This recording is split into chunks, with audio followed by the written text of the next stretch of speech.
नमस्ते, थर्ड आई में आपका स्वागत है। कर्नाटका चुनाव अब एक और नए फेज में रोज बढ़ता जा रहा है। सबसे बड़ी बात यह है कि कर्नाटका चुनाव को लेकर कोई ओपिनियन पोल जिस तरह से बाढ़ आ जाती थी उस तरह के ओपिनियन पोल नहीं आ रहे हैं। तो उससे दो अंदाज लगाए जा सकते हैं। एक अंदाज तो यह है कि भाई लोगों का इंटरेस्ट ही नहीं है। दूसरा अंदाज यह है कि ओपिनियन पोल जैसे एक बड़े वर्ग का मानना यह है कि वो स्पॉन्सर्ड रहते हैं। वो कोई पार्टी, कोई ऐसा इंटरेस्टेड समूह जिसको एक पर्टिकुलर तरह के रिजल्ट चाहिए होते हैं जिससे आम जनमानस को प्रभावित कर सके, वो उसको स्पॉन्सर करता है या उसको पैसा देता है। तो वो इस तरह का इस बार शायद स्पॉन्सरशिप या उस तरह का प्रायोजन नहीं हो पा रहा है। नहीं तो ओपिनियन पोल के इतने ना आने का कोई बहुत कारण नहीं है। कुछ लोग एक कारण ये भी कह रहे हैं कि शायद बीजेपी की बहुत स्थिति अच्छी नहीं है, तो इसलिए ओपिनियन पोल वाले भी थोड़ा बहुत कंफर्टेबल नहीं है ओपिनियन पोल करने में, क्योंकि भाई कोई तो समवन हैज टू पे दैट कॉस्ट ना, वो कौन देगा। खैर, ये तो बात एक हो गई। दूसरी बात यह है कि बीजेपी जब कभी कभी मुझे ऐसा लगता है कि चीज़ें खराब होने लगती हैं तो फिर आपके हर कदम गड़बड़ होने लगते हैं। इंदिरा गांधी जी ने जब उनको 1975 में उनके अगेंस्ट निर्णय आ गया high court, Allahabad high court का, कि उनका चुनाव निरस्त किया जाता है, तो मुझे ऐसा लगता है कि अगर वो उस समय इस्तीफा दे के नए चुनाव करा लिए होती तो शायद उनका बहुमत भी ज़्यादा आता और वो ज़्यादा स्ट्रांग उसमें रहती। और जो जीवन भर एक जिसको कहते हैं ना यार स्पॉट ऑन करियर लग गया, वो भी नहीं लगता। लेकिन उसके बाद फिर वो इमरजेंसी लगाई, इमरजेंसी के बाद फिर नसबंदी की बात होने लगी, फिर संजय गांधी के हाथ में सब कुछ कमान सौंप दी। इस तरह की चीज़ें गलतियां पे गलती होती गई। इस समय कुछ बीजेपी गलती पे गलती करते जा रहे हैं।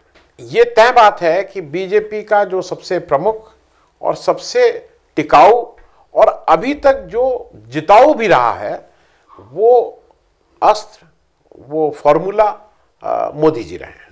मोदी जी ने अभी तक जितने चुनाव हुए 2014 में खास करके उनके प्रधानमंत्री बनने के बाद ज़्यादातर चुनाव को उन्होंने एंकर किया और वो जीत के भी आए।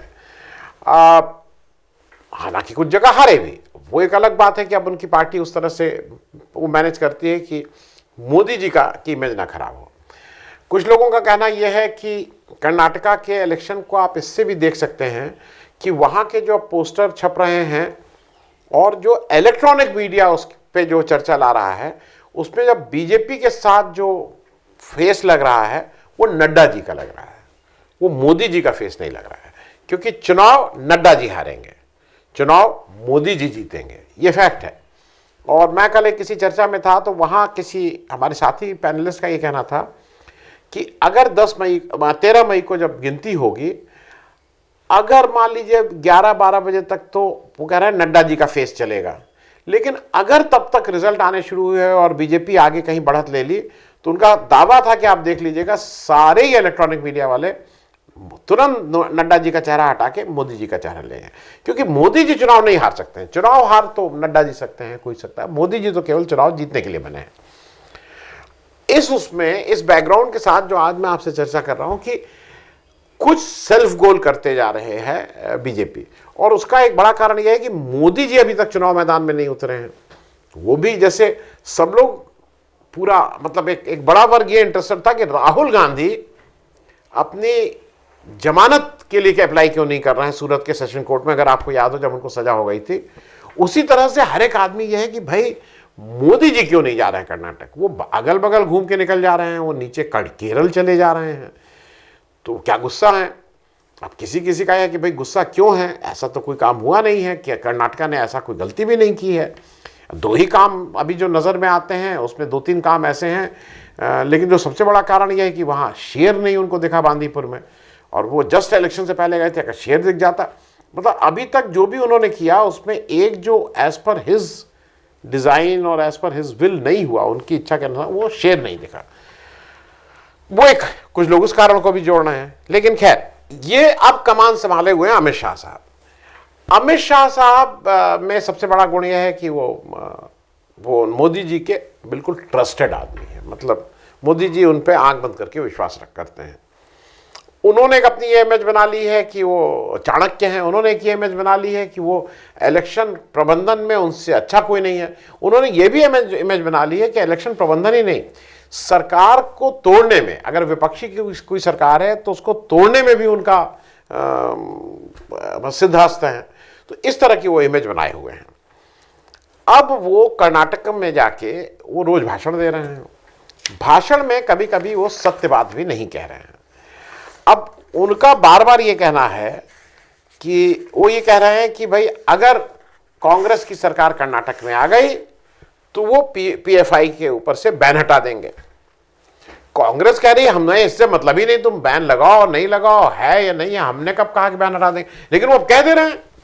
अब आप एक मन से कह दिए कि नहीं अगर कांग्रेस आई तो बैन हटा देंगे। अब इसका क्या मतलब, इसका कोई एक्सप्लेनेशन ही नहीं है।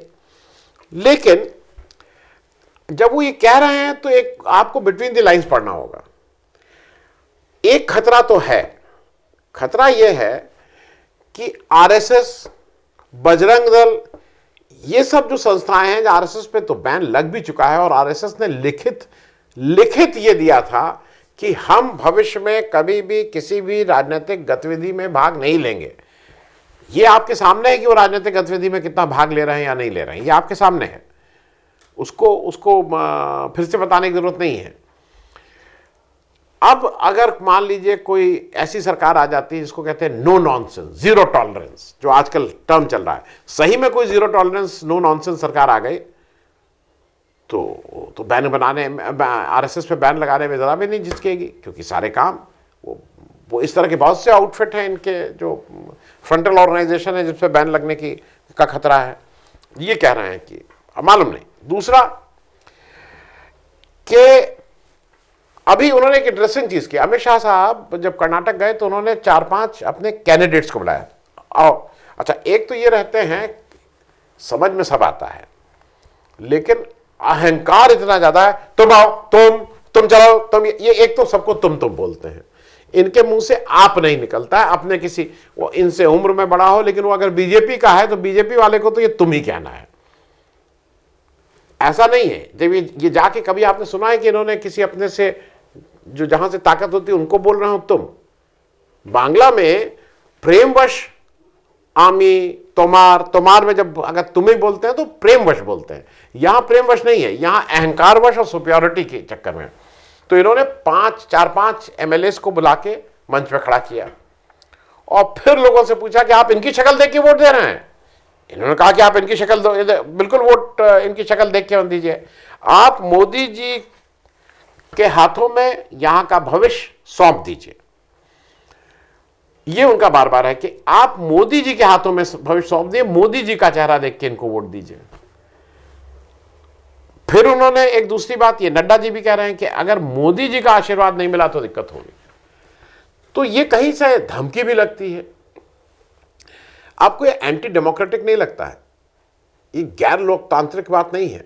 अगर एक कैंडिडेट खड़ा हो रहा है तो उस कैंडिडेट को जीतना हारना चाहिए ना।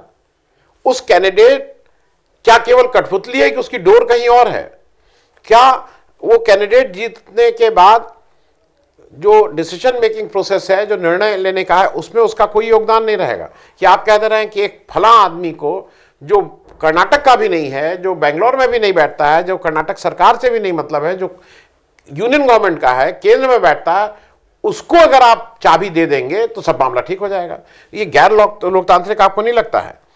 क्योंकि ये गुजरात मॉडल तो हो सकता है। गुजरात में कौन, ये जग जाहिर है, गुजरात के चीफ मिनिस्टर के दफ्तर में कैसे चलता है लोगों को मालूम है, कहां से चलता है ये भी लोगों को मालूम है। तो क्या गुजरात मॉडल आप हर जगह इंट्रोड्यूस करना चाह रहे हैं? जो आप ये कह रहे हैं कि कैंडिडेट्स से मतलब नहीं, आप मोदी जी के हाथों को मजबूत करिए। फिर एक और चीज कह रहे हैं, अमित शाह साहब बार बार कह रहे हैं कि कांग्रेस आएगी तो दंगा करवाएगी। तो अगर कांग्रेस आएगी तो दंगा करवाएगी, इसमें कोई दो राय नहीं। बीजेपी आती है तो क्या कराती है? बीजेपी राज में दंगा होता है कि हत्या होती है? गोधरा दंगा था, गोधरा के बाद के रॉयट्स की हत्याएं थी? खुद जवाब दीजिएगा। तो यह भी सोचना है, कांग्रेस आएगी तो दंगा करवाएगी, बीजेपी आएगी तो हत्याएं करवाएगी। क्योंकि अगर देश का गृह मंत्री ये कह रहा है कि कांग्रेस आएगी तो दंगा कराएगी, वो कह रहे हैं कि कांग्रेस के राज में ऑल टाइम हाई करप्शन और तुष्टीकरण उनका मुसलमानों से लेना देना है। ठीक है, अगर आपको लगता है कि ऑल टाइम हाई करप्शन है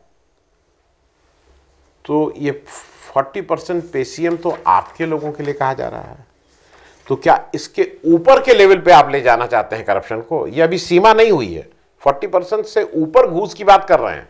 वो कितनी सीमा होगी प्रभु? क्या किस सीमा के करप्शन की बात कर रहे हैं? दूसरी बात, आप तुष्टीकरण की कर रहे हैं, ये बिल्कुल सही आप बात कर रहे हैं, क्योंकि ये आपके अपनी सांसद ने आके अभी 1-2 महीना पहले कर्नाटक में ही आके बताया था कि एक समुदाय के लोग कैसे चाकू रखें, अपने जो चौकी किचन का चाकू है उसको तेज करके किसके लिए रखें, ये तो आप कह चुके हैं। तुष्टीकरण की बात यह है कि आप तो किसी मुसलमान ना एमपी रहेगा ना एमपी का टिकट मिलेगा। तो तुष्टीकरण कौन कर रहा है और उनको विक्टिमाइज कौन कर रहा है, ये भी देखने वाली बात है। चॉइस इन दोनों के बीच है। अब वहां एक और बहुत महत्वपूर्ण नेता पहुंच गए हैं, कल स्मृति ईरानी जी। अब स्मृति ईरानी जी को शेट्टार साहब के कांग्रेस में चले जाने से बहुत दुख हुआ है। वो खुद कह रही है मुझे बहुत दुख हुआ है, और दुखी नहीं हुआ है उनका, वो कह रहे मुझे दुख हुआ है, मुझे पीड़ा हुई है, मुझे आक्रोश हुआ है, ये सारी चीजें बोल रहे हैं। ठीक है भाई।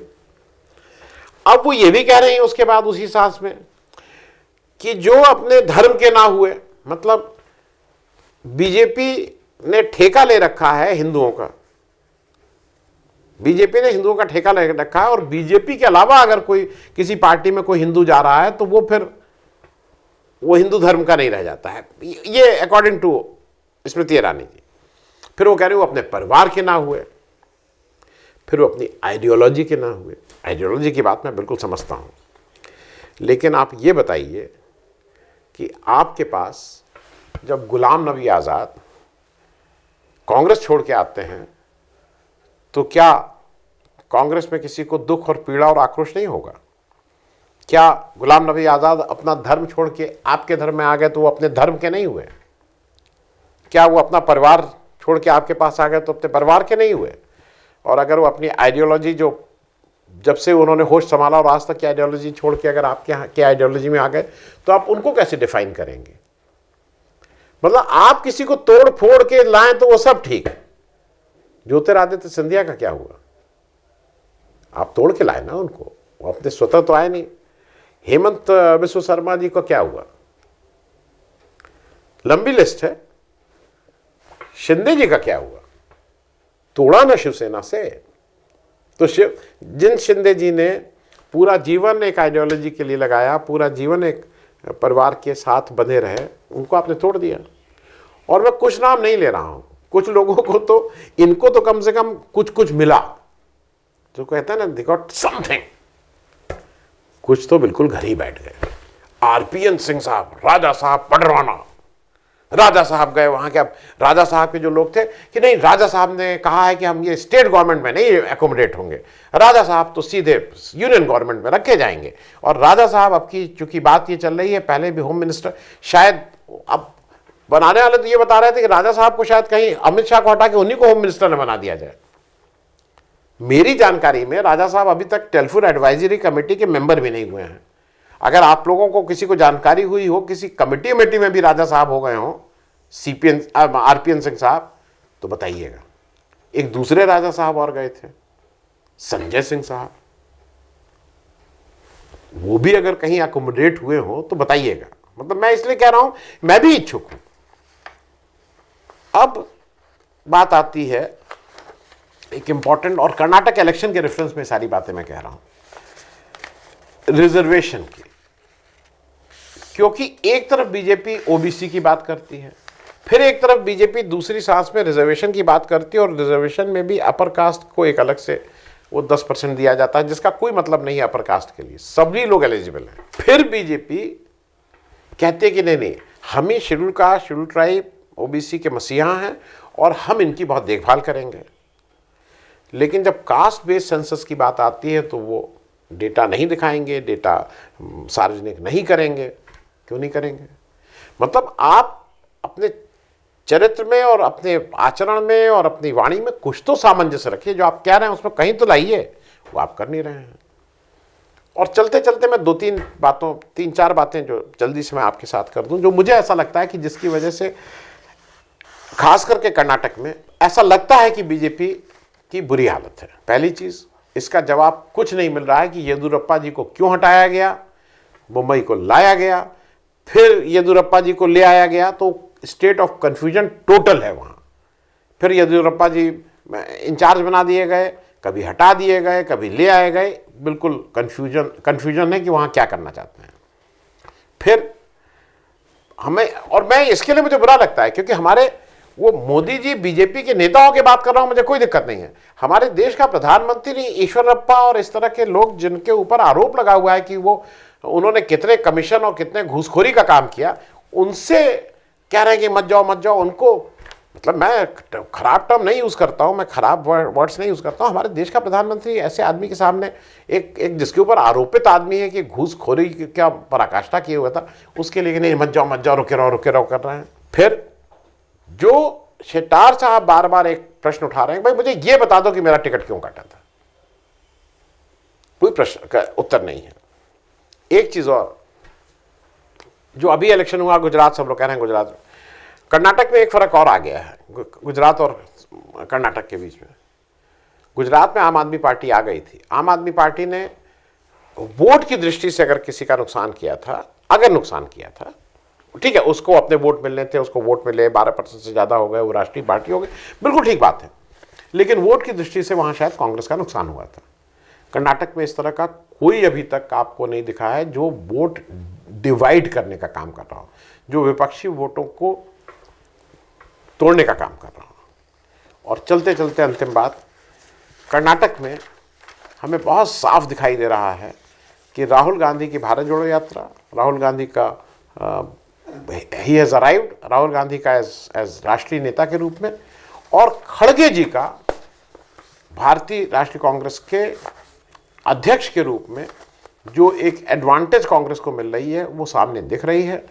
खड़गे जी के सामने जब नड्डा जी खड़े होते हैं तो मुझे दोनों के कद में बहुत फर्क नजर आता है। Thank you so much.